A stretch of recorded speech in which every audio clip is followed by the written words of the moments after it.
Está falando com toda tranquilidade, mas não nos basta isso. Isso aqui não é um teste apenas de tranquilidade ou de fala mansa. Nós queremos resposta para os questionamentos que nós estamos apresentando, ministro. Por exemplo, essa comissão é a Comissão de Constituição, Justiça e Cidadania. Esta Constituição tem que fazer o exame se a proposta é constitucional, justa e se serve à cidadania. No meu entendimento, ela está repleta de inconstitucionalidades. O ministro fala a verdade quando diz que busca uma solução final para a Previdência. A solução final que o ministro apresenta é acabar com a Previdência. Então, usando o exemplo de Vossa Excelência do avião, Vossa Excelência quer trocar um jumbo que está um pouco velhinho, que tem os seus problemas, que precisa de consertos. Vossa Excelência quer mandar esse avião para o ferro velho e quer que cada um compre o seu aviãozinho. Porque o sistema de capitalização é isso, ministro.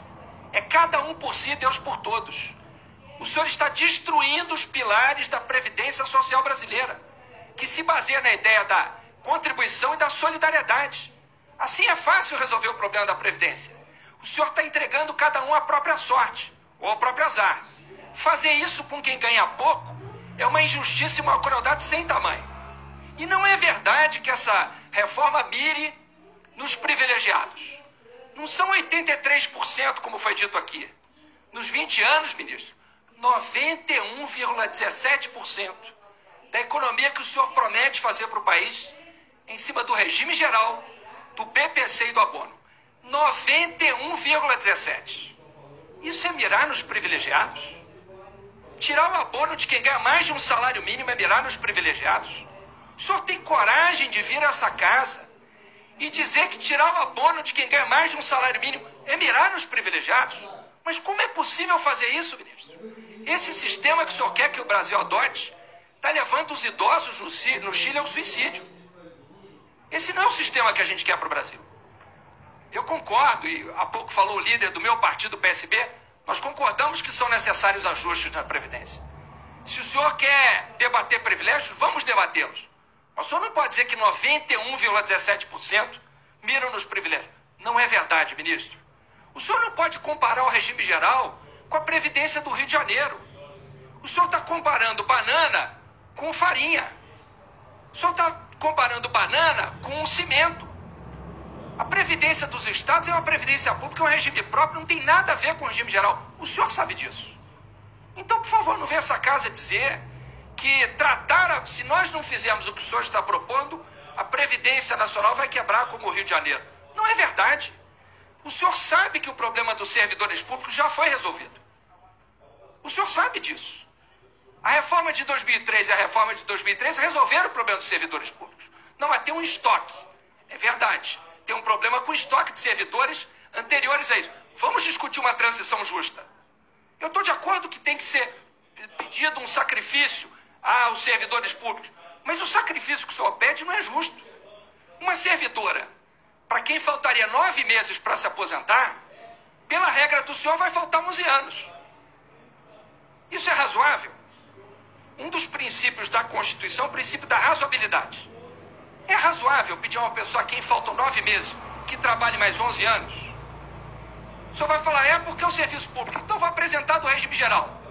Uma pessoa para quem faltam 2 anos e meio para se aposentar. Se a reforma que o senhor propõe passa antes de faltarem 2 anos, a pessoa vai precisar trabalhar, em vez de 3 anos, que é o que faltaria se faltassem 2 anos, vai precisar trabalhar 17 anos. 17 anos. Eu mostro a conta para o senhor, mas quem tem que responder isso é o ministro. Quem veio aqui para responder pergunta é o ministro. Eu mostro. Deputado, quem não está mostrando... Aliás, deputado Molon. Agradeço. Peço paciência. Você deixa ele falar aí, rapaz. Presidente, peço que Vossa Excelência repõe meu tempo.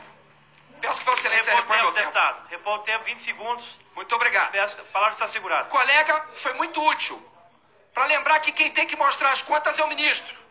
O ministro até hoje não apresentou um cálculo. Onde estão os dados atuariais, ministro? Ministro, quais são as projeções? Em que dados, em que premissas Vossa Excelência se baseia?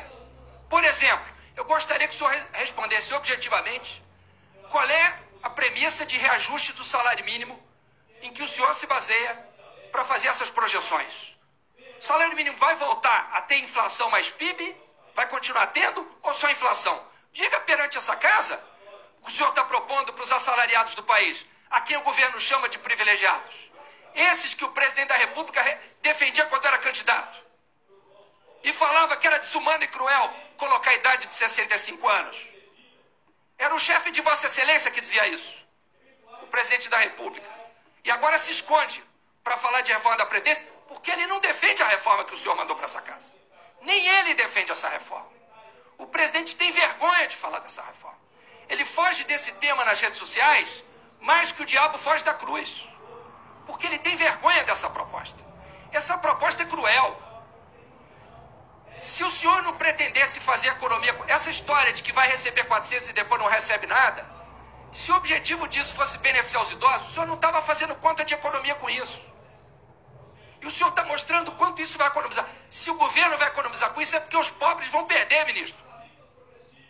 Então, se Vossa Excelência quer fazer um debate sério sobre Previdência, vamos fazê-lo. Vamos falar de como considerar a idade na transição. Nós estamos dispostos a esse debate. Vamos falar de transição para os servidores públicos. Nós estamos dispostos a esse debate. Vamos falar de como resolver o problema fiscal. Vossa Excelência conte com a oposição para resolver o problema fiscal. Vamos taxar grandes fortunas. Mas mande primeiro, ministro, isso. Não mande primeiro dos pobres e depois o de quem ganha milhões por ano. Mande primeiro a proposta que vai taxar lucros e dividendos de quem também ganha milhões. Mande a proposta de taxação de juros sobre capital próprio.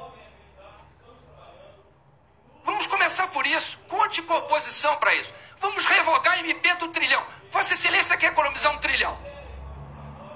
Há pouquíssimo tempo atrás, no governo Temer, foi aprovada a MP do trilhão, que desonerava as petroleiras estrangeiras em 20 anos em 1 trilhão. Vamos revogar isso e economizar? Conta simples, claro que eu não sei se é esse o número. Eu sei que não é esse o número, mas simples. Vamos economizar então 500 bi em 10 anos? Vamos revogar. Mande para cá um projeto de lei revogando. Nós vamos apoiar. Quer que nós apresentemos? Nós vamos apresentar. A oposição vai apresentar isso. O governo vai apoiar? Vai taxar as petroleiras estrangeiras para proteger os miseráveis do Brasil? Ou vai continuar querendo tirar dos miseráveis para proteger as petroleiras estrangeiras? De que lado Vossa Excelência está, ministro?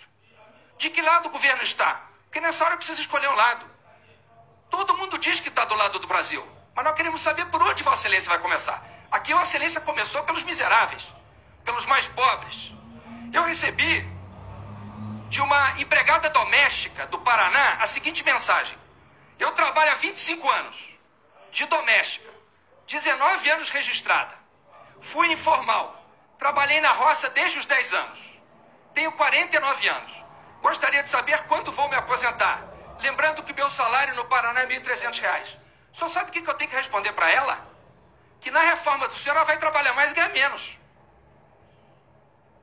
Porque é isso que a reforma do senhor vai fazer com essa empregada doméstica. Eu pergunto a Vossa Excelência, ela é privilegiada, ministro? É por ela que Vossa Excelência está querendo começar? É razoável isso? É razoável, por exemplo, fazer o que Vossa Excelência está fazendo com as mulheres, com as trabalhadoras rurais, com as professoras? Qual é a razão para Vossa Excelência igualar a idade de trabalhadoras rurais e trabalhadores rurais, homens e mulheres? Por que essa crueldade com as mulheres brasileiras? É inaceitável isso. Vamos debater uma reforma da Previdência. Eu estou disposto a fazer com Vossa Excelência esse debate sobre transição para os servidores públicos e sobre uma transição para o regime geral. Eu acho que precisa de ajuste. Quero dizer isso claramente, para não ser daqueles que diz que o avião não precisa de conserto. Não é o meu caso. Mas dizer para cada um se virar por conta própria e dizer que isso acaba com o déficit, claro. Acaba com o déficit porque acaba com a Previdência. Bom, isso é uma solução genial. Mas não atende a população, ministro. Vai deixar as pessoas morrerem de fome ou se suicidarem, como é o caso do Chile. Portanto, nós não vamos aceitar. Quantas pessoas vão deixar de se aposentar por idade com esse aumento de 15 para 20 anos? Como talvez seja difícil Vossa Excelência me apresentar uma projeção agora, com a subida da idade, eu pergunto, ano passado, quantas pessoas das 79% que o senhor citou deixariam de se aposentar se em vez de 15 anos fossem 20? Diga pra gente. Essas pessoas ganham até 2 salários. Não é isso? Ganham pouco. Ganham um salário. Então diga quantos por cento vão deixar... É essa economia que Vossa Excelência quer fazer? Vamos fazer economia, ministro. Mas não em cima de quem mais precisa. Por fim, retira-se o piso de um salário mínimo para pensão por morte. Eu não acredito que essa comissão vai mandar essa PEC assim para a comissão especial. Duvido, presidente Francisquini. Não vão fazer isso com os deputados dessa comissão. Dizer que a comissão especial vai mudar aqui, vai dizer que isso é justo. Sinceramente, eu não acredito. Paro por aqui, já oferecemos alternativas, estamos dispostos ao debate, mas um debate justo, e não esse que é cruel com os mais pobres. Obrigado, presidente.